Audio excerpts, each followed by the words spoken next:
これは知ってる方には何を今更っていう感じでしょうけども、これ昨日朝倉に来まして、転がしましたね。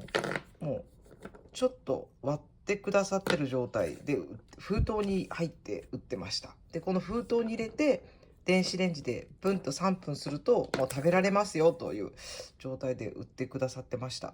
こう一握りね。で食べ過ぎちゃいけないので、一応1日このぐらいまで2、4、6、8ね、10個以内です。